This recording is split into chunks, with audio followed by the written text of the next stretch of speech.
Let me ask you about something else, because we have a congressional subpoena out to the president's son, Donald Trump Jr., in the Senate from a Republican-led committee, the Senate Intelligence Committee, chaired by Senator Burr. Now, 2 GOP senators are saying that the president's son should just take the fifth before Congress. What's happening here, and what is the damage? I mean, Congress, by the Constitution, has the right to issue subpoenas and hold the executive branch to account. What's happening here? Is this undermining the Constitution? I don't know if it's undermining the Constitution. It's still within the construct of the mechanisms that are supposed to be working. I don't think Don Jr. should take his legal advice from the members of Congress.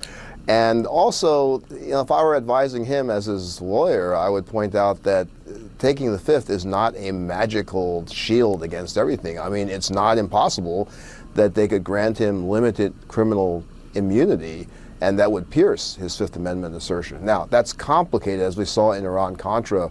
Once you start getting into that, there are a lot of questions of how do you keep the immunized testimony separate from later evidence, which caused problems in Iran-Contra. But it's possible to do that, so that in and of itself is not a great shield for him. But it also seems like legally that's the only possible defense he has to resist the subpoena. Fine legally, but a committee chaired by a Republican believes there's cause to question the president's son, which would seem to indicate that though the president has claimed everything is settled now that the Mueller report is out, that it's not. There are questions of whether Don Jr. told the truth before the committee, and there are also legitimate questions to ask him about his interest in accepting foreign help to win the 2016 presidential election. I just feel for folks at home, how does it matter to them that Republicans are lining up here and saying, you could just say no. You could just take the fifth. You don't have to answer these questions or even show up.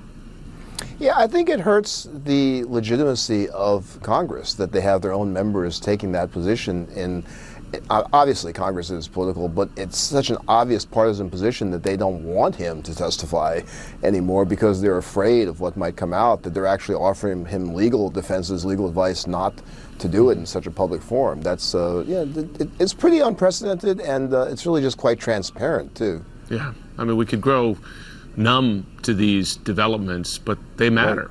Right. They matter to the way the country functions. We can't lose sight of that. Chan Wu, thanks very much. Thanks, man.